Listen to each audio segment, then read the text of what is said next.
Hello दोस्तों, कैसे हैं? जहाँ तक हमको लगता है आप लोग बहुत ही अच्छे होंगे।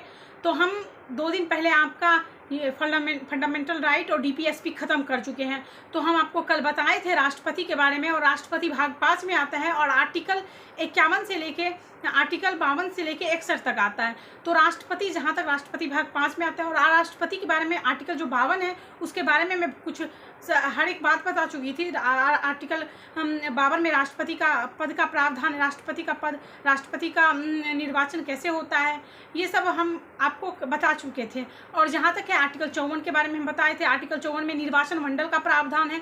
तो जहाँ तक है हमें ये सब बताए थे। तो चलिए मैं आज अपने टॉपिक पे आऊँगी। तो आज अपनी टॉपिक है कि राष्ट्रपति का निर्वाचन कैसे होता है, राष्ट्रपति के निर्वाचन में कौन भाग लेता है, राष्ट्रपति के निर्वाचन में कौन भाग नहीं लेता है, और राष्ट्रपति के निर्वाचन में एक एमएलए का मत कितना होता है, ये सब मैं बताऊंगी। और जहाँ तक है राष्ट्रपति का निर्वाचन कैसे होता है, किस पद्धति से होता है। तो राष्ट्रपति का निर्वाचन सबसे पहला आता है कि राष्ट्रपति का निर्वाचन एकल संक्रमणीय पद्धति। एकल संक्रमणीय पद्धति क्या है कि एक मत सबको संक्रमित करेगा। राष्ट्रपति के निर्वाचन में अगर कोई एक वोट देता है तो वो वोट सबको संक्रमित करेगा, लेकिन ये डिपेंड करता है कि आप पहला मत किसको दे रहे हैं और आखिरी मत किसको दे रहे हैं। तो इसे एकल संक्रमणीय मत प्रणाली कहते हैं। और दूसरी बात है कि राष्ट्रपति का गुप्त मतदान। राष्ट्रपति का गुप्त मतदान का मतलब है कि अगर आप राष्ट्रपति का चुनाव में वोट देने जा रहे हैं, राष्ट्रपति के निर्वाचन में वोट देने जा रहे हैं, तो आप ये नहीं बताइएगा कि हम किसको वोट दे रहे हैं। आप जाके वोट दे सकते हैं। गुप्त मतदान आप ये नहीं बताइएगा, नहीं तो आपका वोट रद्द कर दिया जाएगा। तो राष्ट्रपति के निर्वाचन में गुप्त मतदान, आप मन से अपने जाके मत दे के आ जाए। और तीसरा होता है कि अनुपातिक पद्धति। अनुपातिक पद्धति का मतलब है कि 50+1% मत होना चाहिए और तब वो निर्वाचित होगा। तो राष्ट्रपति का निर्वाचन में 50+1 मत होना चाहिए, 50+1 मत होना चाहिए, तब वो राष्ट्रपति निर्वाचित होगा। तो जहाँ तक हमको लगता है कि अब हम अपने टॉपिक पे आते हैं और राष्ट्रपति के बारे में कुछ प्रावधान है और कुछ बातें उसको हम बताते हैं। राष्ट्रपति 52 से लेके 61 तक है और भाग 5 में है। राष्ट्रपति का निर्वाचन आयोग कराता है। राष्ट्रपति का निर्वाचन आयोग कराता है। आर्टिकल 224 में इसका प्रावधान है।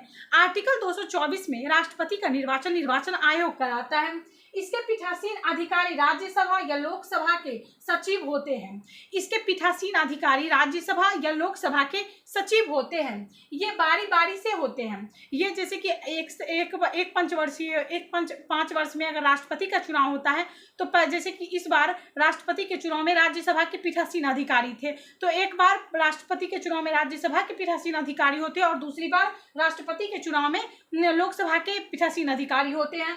तो 2022 के राष्ट्रपति के चुनाव में 2022 में जो राष्ट्रपति के जस्ट अगले साल जो राष्ट्रपति का चुनाव हुआ, उस राष्ट्रपति के चुनाव में राज्यसभा के पीठासीन अधिकारी हैं। राज्यसभा के पीठासीन अधिकारी थे।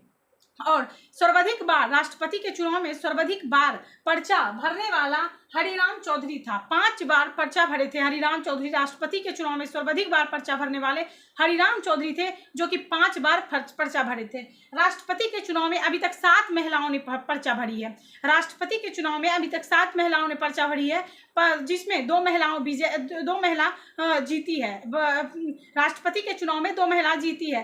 फर्स्ट प्रतिभा देवी सिंह पाटिल थी और दूसरा अभी द्रौपदी मुर्मू, वर्तमान में जो द्रौपदी मुर्मू है वो विजय रही है राष्ट्रपति के चुनाव में। तो 7 बार पर्चा भरी है और 2 महिलाएं जीती है। मतदान में यदि किसी भी उम्मीदवार को 50 से अधिक मत प्राप्त करने वाले उम्मीदवार के मतों को सब में बराबर बांट दिया जाता है। इसे द्वितीय चक्र की मतगणना कहते हैं। अगर मतदान में जैसे कि 4 व्यक्ति राष्ट्रपति के चुनाव में पर्चा भरा है और उसमें एक व्यक्ति को 50 से अधिक मत प्राप्त नहीं हुआ, तो उस एक व्यक्ति का वोट लेके इस तीनों में बांट दिया जाएगा और इसे द्वितीय चक्र का मतगणना कहेगा। तो सब ये द्वितीय चक्र का मतगणना एक ही बार हुआ है, जो कि बीबी गिरी के समय में हुआ था। राष्ट्रपति के चुनाव में बीबी गिरी के समय में द्वितीय चक्र की मतगणना हुई थी। भारत में सिर्फ एक बार बीबी गिरी के राष्ट्रपति के चुनाव में द्वितीय चक्र की मतगणना हुआ था। भारत में सिर्फ एक बार बीबी गिरी के राष्ट्रपति के चुनाव में द्वितीय चक्र की मतगणना हुआ था।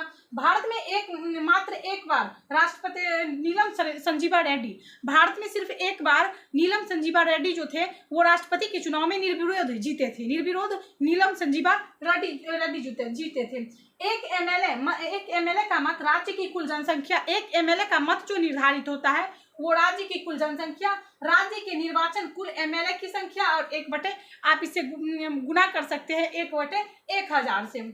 इसमें 1971 की जनसंख्या का प्रयोग किया गया है। इसमें 1971 राष्ट्रपति के चुनाव में जो जनसंख्या का प्रयोग किया गया है वो 1971 की जनसंख्या का प्रयोग किया गया है, क्योंकि 1971 में उत्तर और दक्षिण भारत की जनसंख्या एक समान थी। 1971 में उत्तर और दक्षिण भारत की जनसंख्या लगभग एक समान थी। उत्तर और दक्षिण भारत की जनसंख्या लगभग एक समान, बहुत अंतर इसमें नहीं था। 44वें संविधान संशोधन 2002 के माध्यम से वर्ष 2026 तक जनसंख्या का आधार वर्ष 1971 रहेगा। 44वें संविधान संशोधन 2002 में वर्ष 2026 तक तथा 1971 तक जनसंख्या का आधार वर्ष समान रहेगा। राष्ट्रपति के चुनाव में बिहार के एक एमएलए का मत का मूल्य 173 था। राष्ट्रपति का चुनाव जो अगला वर्ष हुआ 2022 में, उसमें बिहार के एक एमएलए का मत का मूल्य 173 था।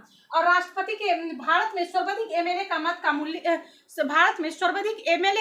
मूल्य यूपी का था, जो कि 208 था 208 था। भारत में सर्वाधिक एमएलए का मत का मूल्य यूपी का था जो कि 208 था, और यूपी की जनसंख्या भी सर्वाधिक है तो एमएलए का मत भी सर्वाधिक होना बनता है।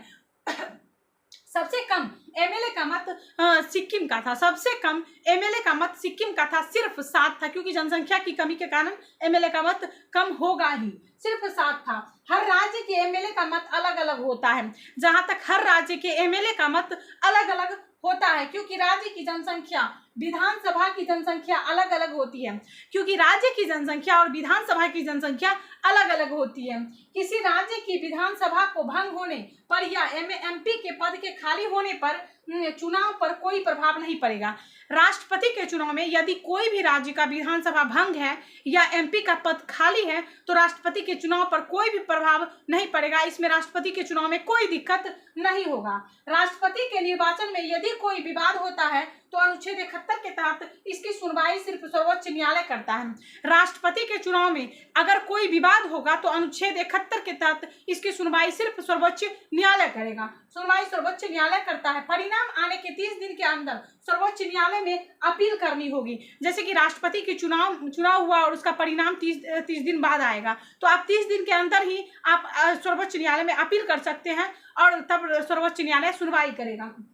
अपील कर सकते हैं, 30 दिन के अंदर अपील करते हैं। सर्वोच्च न्यायालय चुनाव को रद्द करा सकता है अगर इसमें कोई भी त्रुटि पाएगी कि राष्ट्रपति के चुनाव में कोई दिक्कत हुआ था या कुछ भी हुआ था, तो सर्वोच्च न्यायालय का जहां तक अधिकार है कि वो चुनाव को रद्द करा सकता है। चुनाव को रद्द करा सकता है। यदि चुनाव रद्द हुआ तो राष्ट्रपति द्वारा किया गया कार्य वैध मानेगा। उस टाइम जो चुनाव को अगर चुनाव रद्द कर दिया गया और उस पे जो राष्ट्रपति थे उसमें वो राष्ट्रपति जितने भी कार्य किए थे, वो राष्ट्रपति का जितना भी कार्य किए थे वो कार्य वैध माना जाएगा। अगर चुनाव रद्द भी हो गया तो कार्य वैध माना जाएगा। 2022 के राष्ट्रपति के चुनाव में 2022 में जो राष्ट्रपति का चुनाव हुआ था, राष्ट्रपति के चुनाव में देश के कुल विधायकों का मत 5,43,231 था। 2022 में जो राष्ट्रपति का चुनाव था, देश के कुल विधायकों का मत 5,43,231 था। जहां तक है कि राष्ट्रपति के बारे में प्रावधान है, और ये सब मैं टॉपिक छोटी छोटी थी खत्म कर चुके हैं, और हम कल राष्ट्रपति के आर्टिकल्स जो है उसके बारे में बताएंगे। जहाँ तक है कि ज़िंदगी में कभी भी हार नहीं मानना चाहिए इंसान को। और मेरे बिहार की बात ही अलग है, जहाँ महात्मा बुद्ध पैदा हो, जहाँ पर्वत काटने वाला पैदा हुआ हो, वो बिहार है भाई। मेहनत करते रहो, मेहनत करेंगे तो एक दिन हम लोग जरूर आगे जाएंगे। पीछे उड़ के नहीं देखना है, आगे बढ़ो। और जहाँ तक है आज का टॉपिक इतना ही, कल हम फिर अपने नए टॉपिक के साथ मिलेंगे। और मेरा चैनल यूट्यूब पे है, उसे सब्सक्राइब और लाइक जाके जरूर करें। तो अपने आर्टिकल के साथ हम कल राष्ट्रपति के बारे में किस आर्टिकल में क्या है उसके बारे में बताएंगे। आज के लिए इतना ही, कल हम फिर मिलेंगे अपने नए टॉपिक के साथ। जय हिंद दोस्तों।